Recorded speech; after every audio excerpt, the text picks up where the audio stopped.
Hola, José. Hola, Begoña, ¿cómo estás? ¿Qué tal? Muy bien, un placer oírte y verte. Una pena que no estés exactamente delante de mí en presencia. Eso es casi, pero no lo mismo.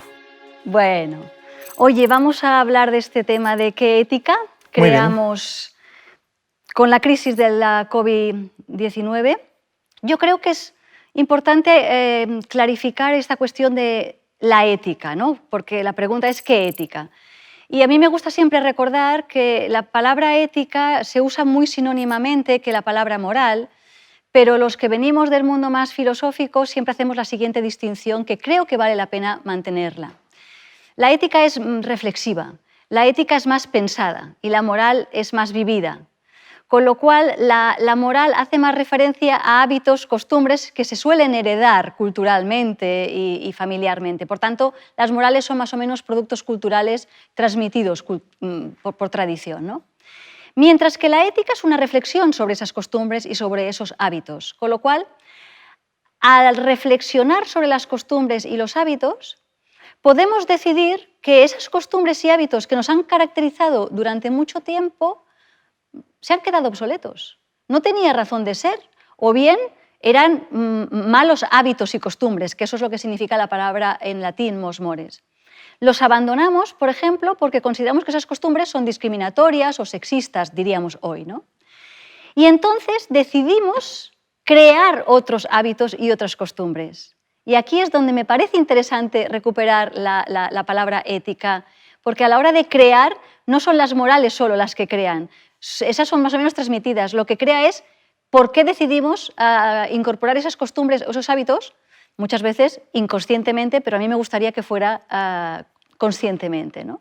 Entonces yo creo que nos ha tocado abandonar muchos hábitos y costumbres, esta vez sin quererlas abandonar muchas veces, y por tanto habrá que recuperarlos y poner pensamiento de recuperarlos porque no los queríamos perder, pero habrá otros hábitos y costumbres que realmente tendremos que crear porque se crea otra manera de vivir, otra manera de convivir. Y en ese sentido me gusta recordar que la palabra ética significa carácter, es una manera de ser y de estar en el mundo, con lo cual acabamos caracterizándonos por lo que hacemos. De manera que si que hemos de crear una ética, deberíamos pensar en qué tipo de costumbres y hábitos queremos que nos caractericen en la sociedad que empieza en los años 20 con un virus que nos ha hecho claramente conscientes de nuestra interdependencia, ¿no? En ese sentido, también era interesante que lo hemos planteado qué ética creamos como primera persona del plural. Es decir, no estamos hablando de una reflexión privada, personal, de qué hago yo en mi casa, en la intimidad, sino que es una ética, por tanto, una reflexión sobre qué hábitos y costumbres queremos que nos caractericen, pero a todos.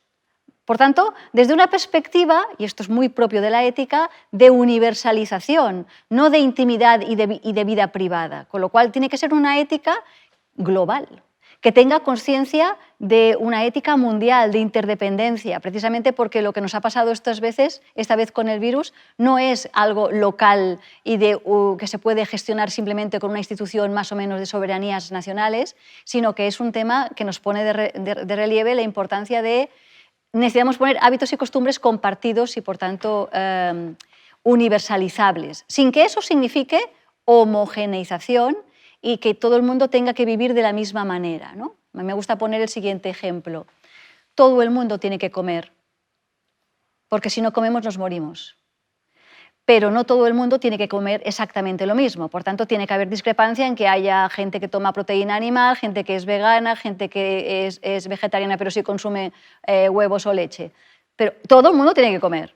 Y esta es la importancia de una ética cívica, una ética que no dice cómo debemos vivir, pero sí que mínimos deberíamos acordar, crear, para que tenga sitio todo el mundo y no se discrimine a nadie por cuestiones de cultura, ni se imponga una homogeneización o una uniformización, que eso también es un riesgo. Creo que ahí nos va a hacer mucha falta mucha imaginación también ética a la hora de crear hábitos y costumbres, ¿no? Claro, lo que pasa es que ahora que te estoy escuchando, estaba pensando que obviamente venimos de direcciones distintas, o más bien de mundos teóricos distintos. Tú vienes de la filosofía y de la ética, propiamente dichos, mientras que yo vengo de la literatura.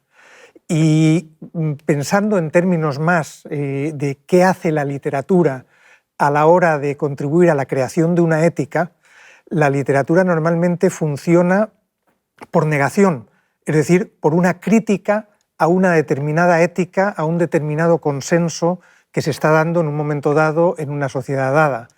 Y hace eso a través de lo que yo llamo la imaginación ética, es decir, crear ficciones que sin embargo están relacionadas con los problemas cruciales de su tiempo.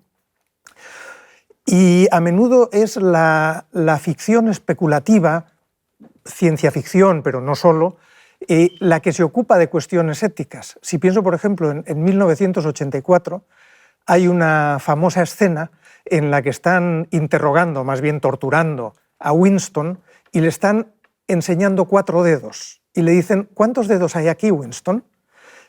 Y él ve 4, pero tiene que decir que son 5. Entonces, en esa tortura, lo que hacen no es ya que diga 5, porque eso es fácil, es mentir para que no te sigan haciendo daño, sino que realmente crea que hay 5. Entonces, en 1984 no solo se estaba planteando el tema del control por el Estado, sino también el de la posverdad, el de cómo nos creamos mundos, ahora mismo, que estamos hablando de la COVID, en los que se generan informaciones que nos creemos porque queremos creerlo, porque hemos decidido que si esa información viene de un determinado lugar, nos la creemos. Y de esa manera aceptamos toda una serie de propuestas que atentan contra la ética, pero que conseguimos meter en nuestro sistema de pensamiento. Y eso sucede a un montón de niveles, si pienso, por ejemplo, en un tema que se está hoy discutiendo mucho, que es la cuestión de género y de identidad de género. Pues en las novelas de Ursula K. Le Guin o de Octavia Butler, que crean mundos en los que el género no existe como lo concebimos nosotros, porque una persona puede pasar de un género a otro sin problemas, puede ser gestante durante unos meses cuando le interesa serlo y dejar de serlo después, o de poder hacerlo porque se convierte en otra cosa. Todo eso está planteado desde la literatura. Y yo creo que, como estamos viviendo una situación muy excepcional, por lo menos por ahora, ya veremos si sigue siéndolo, que la literatura va a trabajar también los problemas, los conflictos éticos que se están planteando ahora mismo. Sí, y de hecho, precisamente, a mí me gusta pensar que la mejor manera de explicar ética y hacer reflexionar sobre las morales no es propiamente el tratado filosófico, porque va dirigido a un ámbito de especulación y a un tipo de preparación que no todas las personas llegan. Me gusta poner el ejemplo de que es más fácil explicar qué significa el imperativo categórico de Kant leyéndose La peste de Camus, cómo actúa el doctor, que explicando una clase sobre Immanuel Kant y el imperativo categórico. Es decir, que la reflexión crítico-racional que quiere ser la ética sobre la moral es muy especulativa, es muy racional y muchas veces es más eficiente a la hora de crear nuevos hábitos y nuevas costumbres. Otro tipo de género, como la literatura o como la ficción, incluso la ciencia ficción e incluso el cine, que el propio tratado filosófico, ¿no? En ese sentido es interesante también no olvidar que la ética, cuando hace la pregunta diferente a la que hace la moral pregunta ¿qué debo hacer? La respuesta es una acción, mientras que la ética es ¿por qué debo hacerlo? Y la respuesta es un argumento. Aquí entran valores.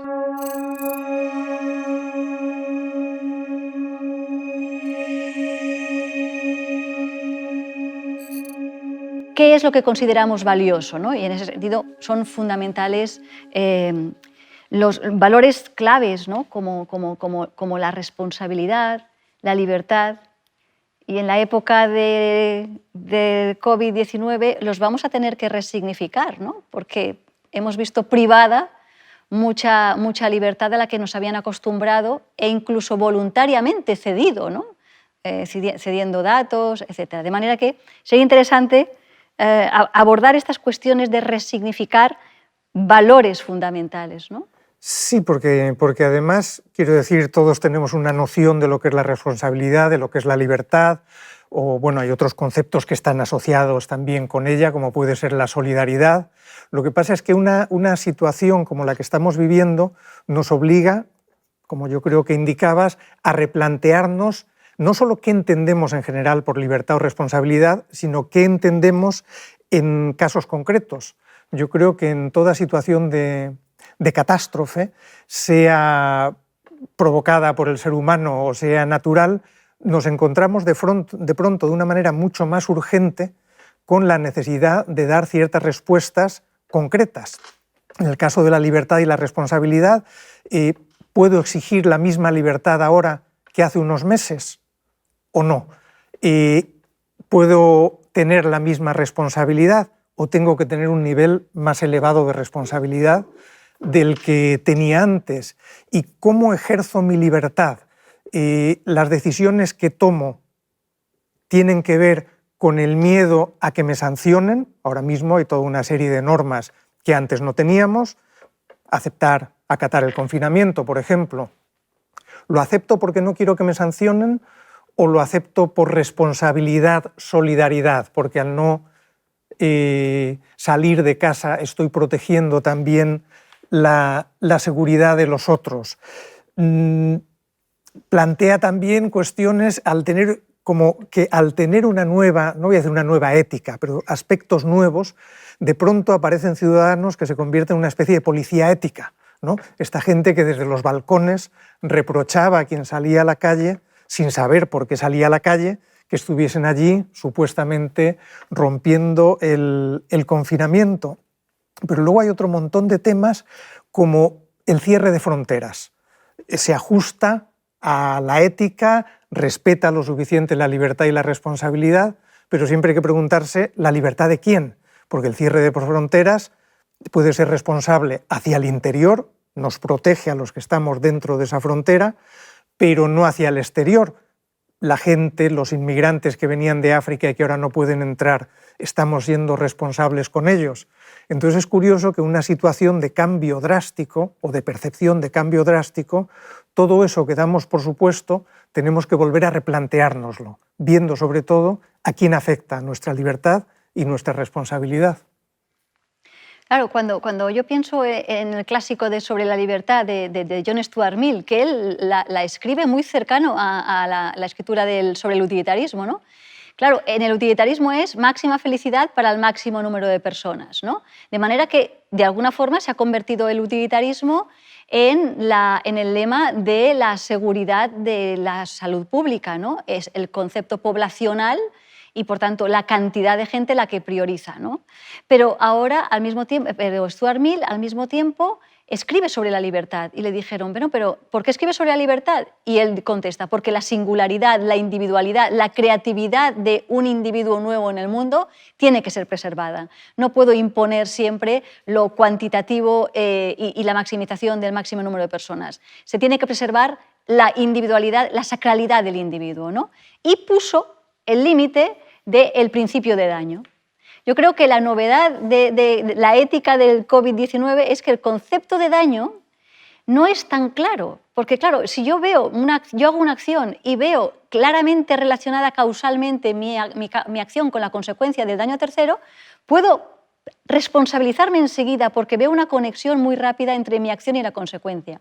Pero en el caso del virus esto se complica, porque yo no veo, ni tampoco los médicos todavía lo saben, ni los epidemiólogos lo saben, qué relación directa hay entre una acción concreta de ponerse o no ponerse mascarilla, y las consecuencias que se generan. Con lo cual, la gestión de la responsabilidad que tiene que ver con el uso y el ejercicio de mi libertad pasan a ser muy dependientes de la información que me den los llamados expertos, ¿no? Porque yo puedo asumir riesgos si solamente me pongo yo a hacer una acción y gestiono mi riesgo. Cuando soy consciente del riesgo a que expongo a terceros. Pero cuando esto es un virus invisible, al menos en apariencia no se ve claramente porque son micro, y además yo no veo claramente que mi acción se ligue con esto, uno tiene que hacer un esfuerzo de confianza en lo que se llama la ciencia, porque saber es poder y yo no llego a a controlar todo el saber que deberíamos disponer para tomar decisiones responsables, ¿no? Con lo cual es muy tentador acabar en una responsabilidad heterónoma. Es decir, yo me responsabilizo de hacer lo que los otros me dicen que debo hacer. Con lo cual se separa el binomio responsabilidad y libertad y acabo haciendo una responsabilidad de hacer lo que me mandan, pero yo soy un mandado, sin una responsabilidad autónoma, que es lo que en ética siempre hemos querido reivindicar, ¿no? En ese sentido, eso tiene el grave peligro, como podemos imaginar, de que acabamos en un paternalismo en el que el sujeto no sabe qué hacer y tiene que esperar como el rebaño, gregariamente, a que le digan lo que puede hacer y lo que no puede hacer.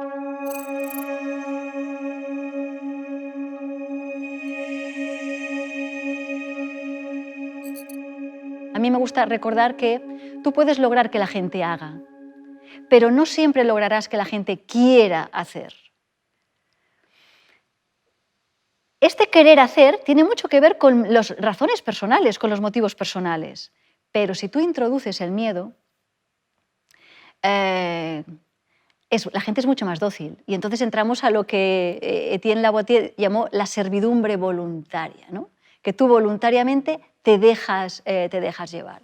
Yo creo que ahí, sabiendo de dónde venimos, de historias de reivindicación, de la importancia de la autonomía, no perderla. Una autonomía que necesita mucha más interdependencia de expertos y de información, pero aquí la responsabilidad está muy ligada a la transparencia, ¿no? A la transparencia. Sí, y bueno, luego, claro, esa cuestión que planteas de la autonomía y de la responsabilidad tiene que ver con la decisión que tiene que tomar cada individuo en determinados momentos sobre respetar o no respetar la norma. Pongamos un ejemplo, no se puede salir de casa. Esa es una norma general porque la norma no puede adaptarse a la situación de cada uno, que es una discusión que se ha visto 1000 veces en los últimos días de ¿por qué yo no puedo hacer esto sí? Y bueno, no puedes porque la norma se aplica al conjunto o a un conjunto. Y luego, dentro de ese conjunto, tú debes decidir. Si yo vivo en el campo, si no hay nadie a mi alrededor, está claro, o creo yo, que puedo decidir saltarme el confinamiento, porque el confinamiento tiene una función que es no poner en peligro la vida de los demás, ¿no? Entonces, si yo no lo hago, ¿por qué aceptar la norma? Ahí tengo mi autonomía. El problema es que la ética o las decisiones éticas nunca están, creo yo, completamente desligadas de los intereses. Por ejemplo, eso lo vemos en las películas de zombies. Siempre está el personaje, es un clásico de las pelis de zombies, que aunque sabe que podría poner en peligro a otros, quiere él o ella librarse de ese peligro y hace que los demás corran el riesgo, ¿no? Entonces, porque hay un interés de supervivencia que se mezcla en la decisión puramente ética, ¿no? Unas decisiones que tienen que ver en un equilibrio entre el bien privado y el bien común. Entonces, este es un concepto importante, ¿no? El de bien común, ¿no? Si nosotros tenemos un concepto de bien común tradicional, el bien común es lo que de hecho ya compartimos y tenemos en común. Pero es un concepto histórico, construido efectivamente por los intereses de una sociedad y de lo que en ese momento se valoraba como eso nos interesa a todos. Pero claro, cuando el bien común no es tan de sentido común, cuando el bien común y el sentido común están ligados a la cosmovisión y a los intereses de una época, cuando hablamos de qué ética creamos para convivir con el COVID-19, nos toca crear un concepto de bien común. Y para mí aquí es muy importante tener claro qué medidas ponemos en marcha en nombre del bien común y que haya una discusión pública de qué piensa el común sobre si eso es un bien, es decir, si eso lo deseamos. Con lo cual, para mí el concepto de bien común es fruto y objeto de una discusión pública. Y es porque es una discusión pública que llega a ser común. No es que ya es común, que es un bien común. Es porque se pone en discusión de la comunidad que decidimos que queremos que sea un bien común. Pero es un bien común objeto del deseo. Por tanto, no puede ser sin discusión, sin propuesta de alternativas y sin aceptación previa de que tendremos que recrearlo y abandonarlo cuando se haya demostrado que no era tan común como pensábamos. En ese sentido sí que es cierto que el bien común es inseparable del concepto de discusión pública y de participación. De discusión pública y de participación, ¿no? Y de disenso, claro. Por supuesto, y ahí es donde la literatura y digamos, la distopía, sobre todo, la reflexión alternativa, y por qué no podría ser de otra manera, ¿no? Entonces, para mí es muy importante tener en cuenta la reflexión crítica como una educación de una conciencia moral que se hace cargo históricamente de que las morales son productos culturales y que hay que abandonarlas. Y eso que en su día se llamaba bien común, hoy ya no lo es. Eso nos va a obligar a pensar mucho en qué mundo común, qué mundo compartido queremos. El bien común acaba siendo qué mundo compartido que queremos, ¿no? Y por eso el concepto de ciudadanía seguramente va ligada a criterios utilitaristas, ¿no? Máximo bienestar para el máximo número de personas, sí, pero no puede ser sin respeto a una minoría y sin deferencia a la diferencia. Por eso digo, ojo, porque no tenemos que imponer una manera de vivir homogénea y uniforme. Esto para mí es muy importante. El bien común no puede ser homogeneizante. Lo que pasa es que yo creo que el bien común nunca es común. Quiero decir que siempre hay una parte que se queda fuera. Cuando se habla de los intereses o del interés del bien común, a menudo se utiliza en un contexto de privación de algún derecho privado o de un grupo en aras del bien común. Entonces se toma una decisión sobre qué es lo bueno en general y se toma la decisión de coartar la libertad de unos individuos en aras de ese bien común, que va desde la expropiación de un terreno para construir una autopista, que se supone que es buena para el conjunto, pues ese individuo que no quería vender su terreno tiene que venderlo por el bien común. Y ese sí que es un tema que plantea dilemas morales de cuándo decido lo que es bueno y lo que no, cuándo estoy tomando la decisión justa. Hay una escena en Yo, Robot que es muy interesante, que es cuando el inspector Spooner tiene un accidente de tráfico, cae con su coche a un río y el otro coche también. En un coche está Spooner, en el otro está una niña. Spooner quiere que se salve la niña y llega un robot y tiene que tomar la decisión de a quién salva. No tiene tiempo de salvar a los dos y salva al adulto porque considera en su cálculo de probabilidades que tiene más posibilidades de sobrevivir que la niña. Claro, no somos robots, no tenemos ese cálculo de probabilidades, pero estamos utilizándolas continuamente. Cuando se ha decidido no derivar a ancianos graves a hospitales, hay una decisión, supongo, correcta o no, que piensa en el bien común. Estos señores, señoras, están mucho más débiles, tienen menos posibilidades de sobrevivir, preferimos salvar vidas con más recorrido, digamos, con más años por delante. El anciano al que le sucede eso podría decir, no, es al contrario, yo tengo menos probabilidades de sobrevivir si no me llevan a una UCI, mientras que alguien más joven y más fuerte puede que sobreviva mejor. Luego deben llevarme a mí y no a alguien más joven, ¿no? Entonces empiezan a entrar toda una serie de decisiones de quién sale perjudicado en ese bien común. Y que a veces esas decisiones son económicas, ¿no? Hace poco el Círculo de Empresarios Vallisoletanos pedía que no se tomasen las medidas del confinamiento como se estaban tomando, porque se estaban tomando en base a las necesidades de ancianos que son individuos no productivos, lo decían ellos así, ¿no? Entonces ahí tenemos otro concepto del bien común. Y por acabar, se me ocurre otro ejemplo también de la literatura, Nunca me abandones, de Kazuo Ishiguro, donde en una novela en la que, y lamento que reviento la trama, pero ¿qué le vamos a hacer? Es buenísima de todas formas, se merece la pena leerla. A unos niños se les cría para que sean donantes de órganos. Saben que van a morir al final, primero se les quita un riñón, luego un trozo de hígado, etc. Bueno, eso se hace para beneficiar a más gente, porque puede haber varios individuos beneficiarios de esos órganos. Eso es un tema que tiene que ver con el bien común, como el hecho de que aceptamos que haya una serie de personas en general con muy pocos recursos, que se someten a las pruebas para las vacunas, que son un gran bien común.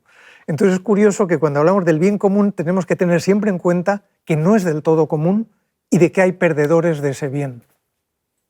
Por eso, seguramente, el utilitarismo, que es una escuela filosófica que trabaja con lo cuantitativo, máxima felicidad para el máximo número de personas, con el concepto de eficacia, quién puede rentabilizar mejor esta intervención, esta UCI o este órgano, sin duda en conceptos de salud pública es una escuela que tiene que tenerse en cuenta. Pero volvemos al propio fundador del utilitarismo, como es Stuart Mill, que decía sí, pero no a cualquier precio, porque el individuo es sagrado. Yo no quiero vivir en un mundo donde reduce la utilidad a la máxima felicidad para el máximo número de personas y no tiene respeto a la minoría y, por tanto, a la singularidad, a la creatividad y a la garantía de un mundo plural. Me gusta recordar a aquel general norteamericano que decía, en un mundo donde hay tanta gente, en un mundo plural, cuando todo el mundo piensa igual, es que hay muchos que no piensan.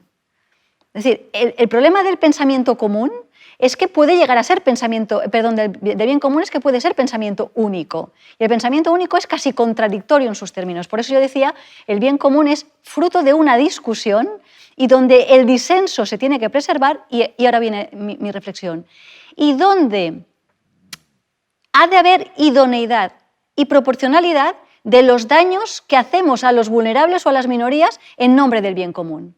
Habrá que pedir a priori muchas disculpas para ver si es proporcional, idóneo y necesario, casi las tres cosas, hacer ese daño aunque sea en nombre del bien común. Por eso, en la época del COVID-19, tuvimos que hablar y mucho de la importancia de no caer en edadismo, ¿no? en edadismo, perdón, en la discriminación por razón de edad. Toda vida es valiosa. Y por eso decíamos que el tener una determinada edad no era un único criterio, ni lo podía ser. Ni lo podía ser. Entre otras cosas, porque todas las vidas son válidas, pero también y fundamental, porque la salud pública y privada no necesariamente es el bien más importante.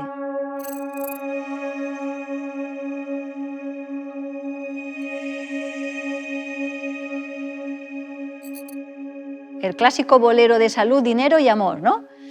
Pues seguramente la salud y el dinero son trascendentales en el mundo en el que vivimos, es decir, son la condición de posibilidad de llevar a cabo una vida. Pero yo la salud y el dinero no los quiero por sí mismos, los quiero para algo. De manera que no nos engañemos cuando decimos que la salud es el principal valor. No, no necesariamente. Hay gente que nos dirá, si para estar sanos hay que vivir así, prefiero no estar sano. Y de hecho mucha gente, por aquello de que todo lo que nos gusta es inmoral, ilegal o engorda, preferiría no llevar una vida saludable si esta es la buena vida, ¿no? De manera que es muy importante cuando se toman decisiones para priorizar UCIs, respiradores, políticas públicas, no desconsiderar que queremos una sociedad plural, donde no se impone una forma de vida y donde la salud no necesariamente es el valor más importante. El valor más importante para mí continúa siendo la libertad y la autonomía. ¿Qué hago yo con la salud? En nombre del cual se puede perfectamente respetar que una persona lleve a cabo acciones poco saludables, pero que a ellas le compensan, y que hay personas que asuman riesgos porque le compensa, eso sí, mientras expongan a riesgos más o menos razonables y solamente a ellas, ¿no? Claro. Y solamente a esas personas. Y aquí es donde necesitamos mucha reflexión crítica, personal, pero confiar más en la ciudadanía.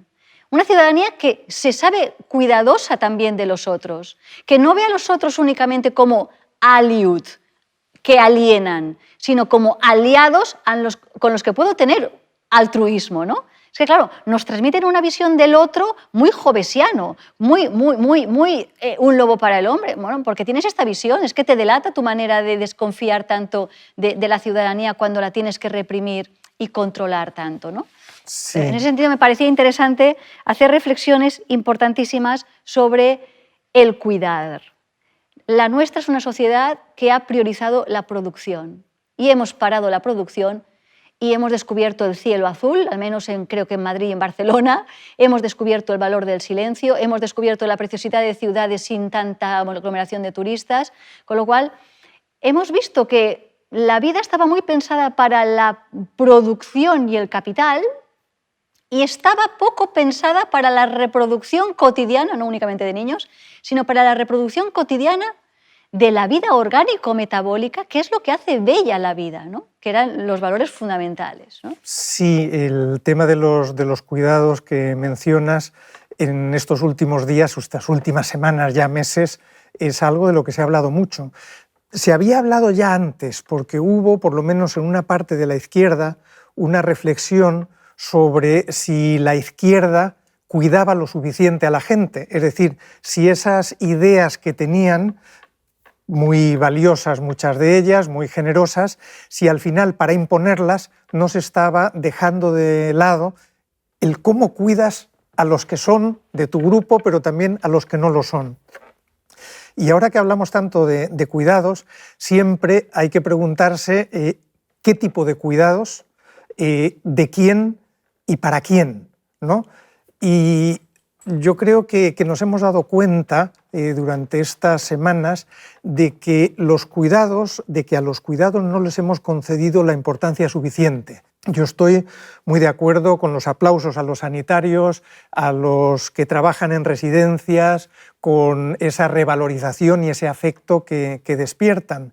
Pero yo no sé si dentro de unos meses ese afecto se va a convertir también en una valoración, incluso volvería otra vez al término monetizable, de lo que nos importan esos cuidados. Si cuando todos hayamos dejado como grupo de ser vulnerables y vuelvan a ser vulnerables los de siempre, si de verdad nos vamos a llevar ese afecto y ese agradecimiento a esa nueva fase.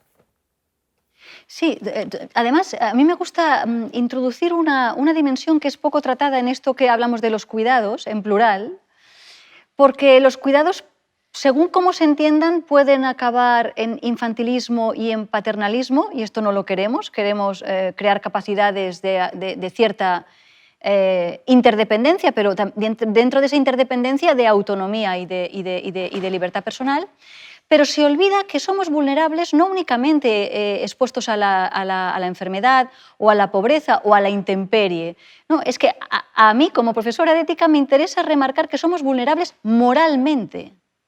Que las heridas morales que tienen que ver con el menosprecio, con la estigmatización, con la humillación, con el apartarte de la dinámica pública porque ya no interesas o no eres productivo, las heridas morales son también muy importantes de tener en cuenta, ¿no? Entonces, ¿cómo se llevan a cabo determinados cuidados? Por ejemplo, dando los recursos, dando el tratamiento o dando el dinero para que pueda, o los alimentos, pueden ser humillantes. De manera que, según qué formas de cuidar, no estamos cuidando bien. Estamos desconsiderando que el humano es un ser muy complejo, que tiene que participar en la forma en la que quiere ser cuidado. Por eso tiene que ser un cuidado muy plural, porque puedes herir desde un asistencialismo mal considerado, ¿no?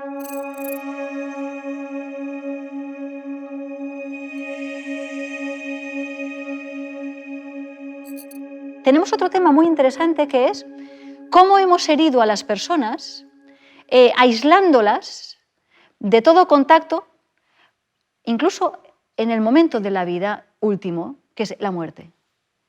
O sea, a lo mejor les hemos dado el mejor tratamiento clínico, les hemos dado no dolor físico, pero nos hemos olvidado que el humano es un animal simbólico, es un animal de ritos. Y por tanto, les dimos la UCI, les dimos el tratamiento, pero no les dimos la posibilidad de ser acompañados por el familiar, de ser abrazado, en nombre de un cuidado mal entendido, unidad de cuidados intensivos.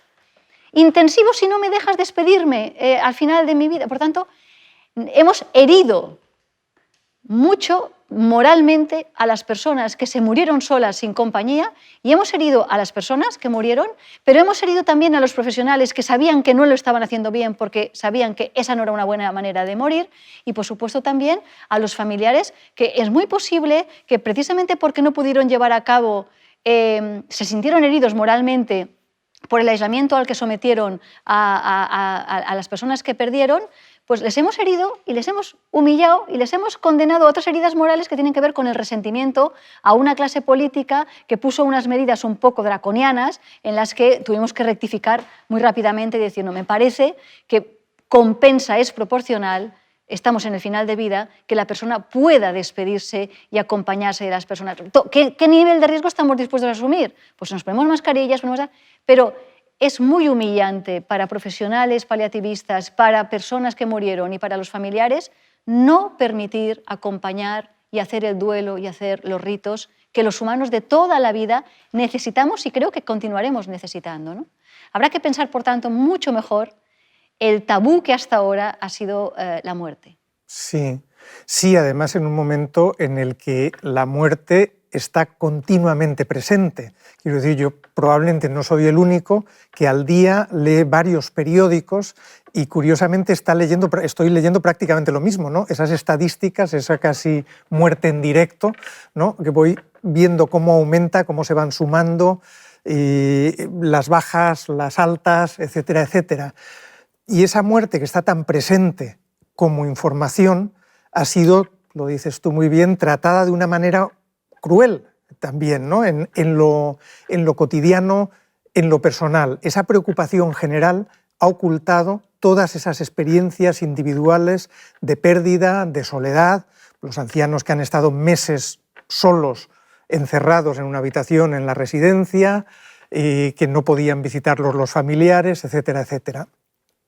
Y eso es curioso, que vuelvo otra vez a mi lado de la mesa, que estoy observando que toda esa información fría de la estadística, todo ese conocimiento está empezando ya desde el principio, empezó a tratarse desde un punto de vista literario.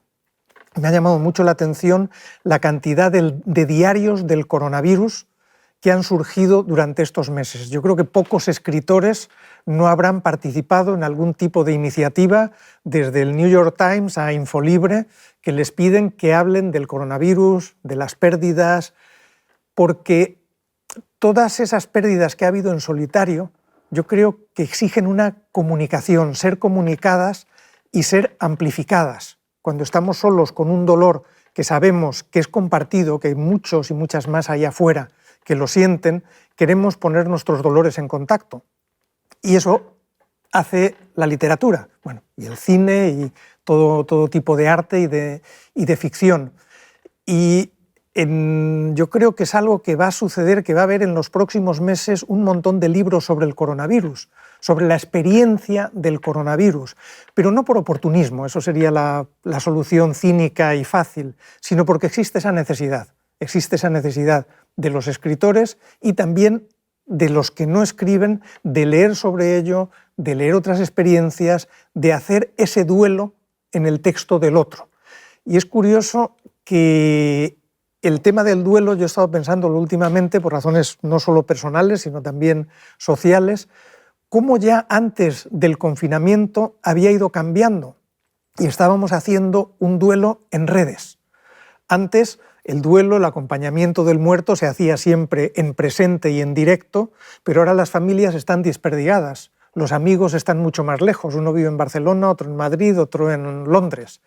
Entonces, hace ya años descubrí que un amigo escritor ponía en su Facebook «Hoy mamá ha muerto», que es una referencia al extranjero de Camus, pero también una manera de anunciar que su madre se había muerto.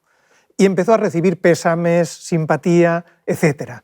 Y entonces, a partir de entonces empecé a seguirlo y me he dado cuenta en estas semanas también de que un montón de gente comunica en redes las pérdidas y reciben ese afecto que no, apoyo, solidaridad, que no pueden recibir directamente, pero ya lo estaban haciendo antes del coronavirus.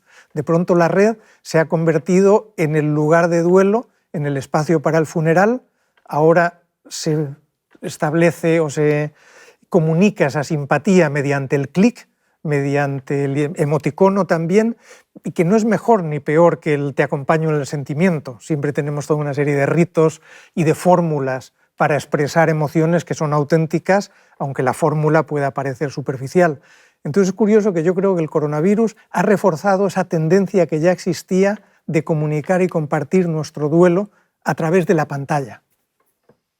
Claro, en esta ética que tenemos que crear, también se están creando relatos con las nuevas posibilidades que la técnica ofrece y nuevos ritos. Efectivamente, habrá que hacer ritos, ya no es con el cuerpo presente, sino que ya estaba enterrado, pero haremos ritos porque necesitamos sentir el apoyo y el confort de estos, bueno, yo creo de estas terapias colectivas en donde se siente uno acompañado por la pérdida de aquella persona. Y se van a hacer ritos diferentes, muy creativos, pero es un universal. El humano es un animal compasivo que se duele y que necesita relatos que están en forma de escritos, pero también de experiencias de acompañamiento. Vamos a asistir también, además, a otro aspecto de la muerte después del COVID, es que nos hemos dado cuenta. Yo ayer estaba en una reunión en el Hospital Clínico y solamente nos decían que un 3% de las personas difuntas tenían documento de voluntades anticipadas, ¿no? Y que es un documento de directrices anticipadas o de testamento vital que ayudaba mucho a la hora de hacer limitación del esfuerzo terapéutico, a la hora de tomar decisiones si la persona nos ayudaba en cómo quería ser atendido y demás. Yo creo que entre los nuevos ritos que va a generar esta nueva ética va a estar también hacer más explícito qué tipo de tratamientos yo querré que me hagan y qué tipo de tratamientos por nada del mundo quiero que me hagan, cuándo estaría dispuesto a ceder el sitio si hay un problema de respirador y, por tanto, explicitaré más claramente, avanzadamente si cabe, qué tipo de deseos quiero que se mantengan para que se respete mi voluntad o al menos mi última voluntad. Y en ese sentido, los sistemas sociales y sanitarios se están poniendo las pilas para hacer más accesible que el paciente o la ciudadanía manifieste decisiones anticipadas, las planifique con los familiares y con los equipos tratantes y también los documentos de voluntades anticipadas. Con lo cual, se ha destabuizado un poquito la muerte porque también se trata de vivir bien hasta el final, ¿no? Respetando la voluntad, ¿no?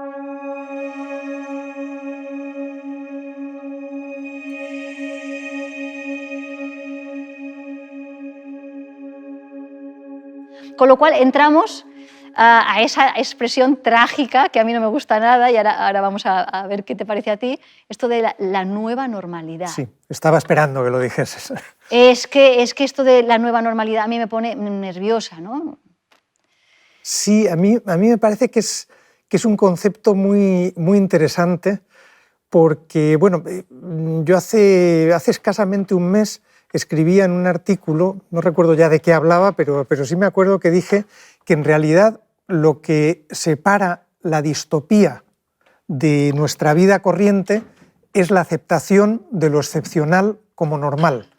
Eso que, vuelvo a decir, en nuestra vida corriente puede ser excepcional y nos puede llamar la atención, de pronto se fija como normal, esa nueva normalidad.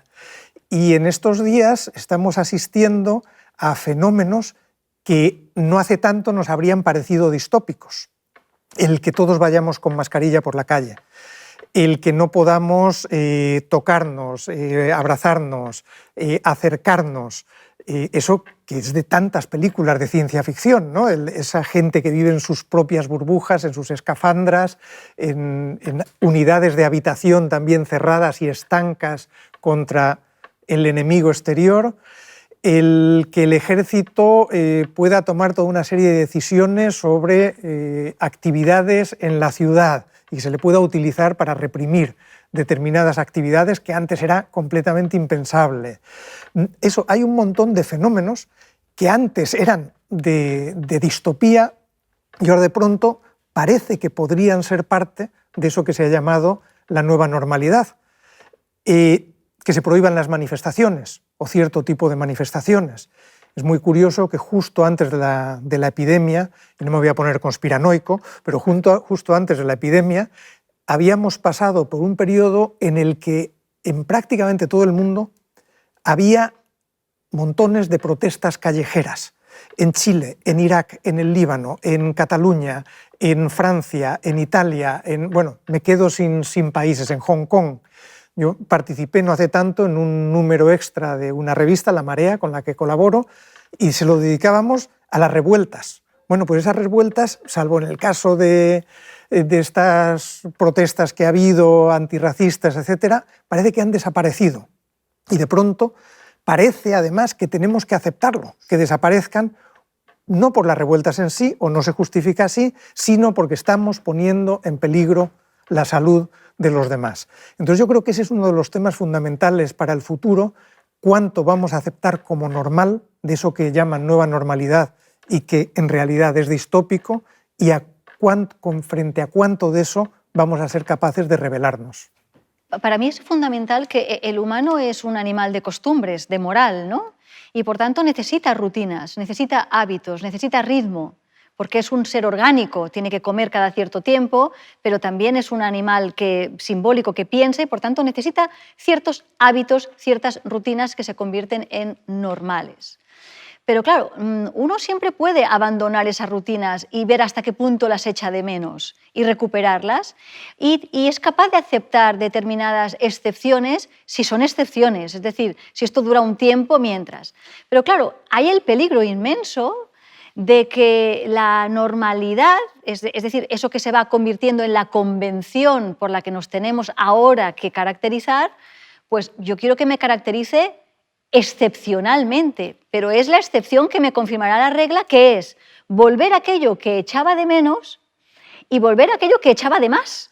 Aquí no quiero volver, ¿no? Aquí no quiero volver. Pero para mí es muy importante esta idea que tú presentabas, ¿no? Tener un criterio de jerarquización de qué es algo que de ninguna de las maneras deberíamos abandonar, ¿no? Descubrimos el valor de las cosas cuando las estamos perdiendo. Entonces yo creo que la presencia, el contacto, el human touch, ¿no?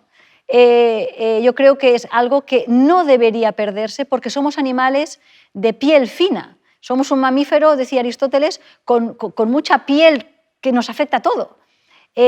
Con lo cual, si se convierte en normal un tipo de asepsia social, sería una gran pérdida de vivencia y de intensidad vital, ¿no?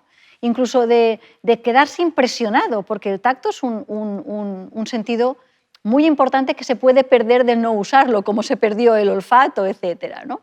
Pero además es que la nueva normalidad puede ser muy mala, que se convierta en normalidad, que sea nueva no la convierte en buena.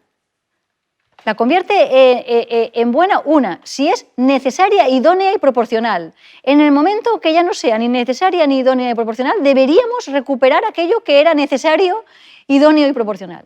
Pero además debería siempre dejar el futuro abierto. Si nos imponen una normalidad que es homogeneizante, que es uniformante y por tanto no hay novedad en el mundo, no hay creatividad en el mundo y lo que hay es pura salubridad, en donde el valor fundamental y único es la salud, el mundo se convertirá en un lugar bastante inhóspito, literalmente, ¿no? Con lo cual, valdría la pena reflexionar cómo gestionamos la vulnerabilidad de la salud para que no nos haga más vulnerables a un tipo de vida que no sea una vida buena, aunque sea una vida muy sana. Sí, el problema es que la salud como valor supremo ya estaba casi ahí antes de la epidemia, ¿no? Porque la importancia de los cuidados, de las dietas, de disciplinas para tener la mejor salud, etcétera, etcétera, mucho antes de la epidemia estaba ahí, ¿no? Y quizá lo otro en lo que yo creo que sí tenemos que estar muy atentos en el futuro es a que esa nueva normalidad ante la que nos rebelamos o no, darnos cuenta de que a menudo la interiorizamos, porque no es, utilizabas la palabra que nos impongan, pero no solo lo que nos impongan, es lo que nos impongamos, porque hablando con amigos y amigas me han dicho más de una vez, es que yo ahora francamente no tengo ganas de salir a la calle, no quiero quedar con amigos, no quiero hacer esto. De pronto hemos interiorizado una serie de necesidades que no estaban ahí y que coartan libertades que sí estaban ahí. Entonces, en ese futuro en el que estamos pensando, yo creo que no solo tenemos que pensar en lo que nos viene de fuera, sino también en lo que nosotros estamos haciendo con él. Sí, fundamentalmente desde el miedo, ¿no? Claro. El miedo puede tener una labor muy terapéutica que es prudencia y es preguntarse qué nivel de riesgo estoy dispuesto a asumir, ¿no? Pero el miedo es realmente patológico y el principal coartante porque no es alguien de fuera que te lo impone, sino que tú mismo haces esta servidumbre voluntaria, ¿no? Con lo cual nos va a tocar en esta ética que queremos crear para el 19 muchísima reflexión crítica. Y por eso vamos a necesitar mucho arte, mucha literatura y un disenso responsable, ¿eh? Un disentir con protesto pero propongo, porque la mera protesta sin propuesta es demasiado facilona, ¿no? Eso es. Bueno, pues lo dejamos ahí entonces con estos buenos propósitos. Muchísimas gracias, José, por esta A ti, conversación Begoña. y este placer de hablar contigo en la distancia, pero al final ha sido desde la cercanía. Eso es. Hasta muy pronto y cuídate. Igualmente, igualmente. Adiós.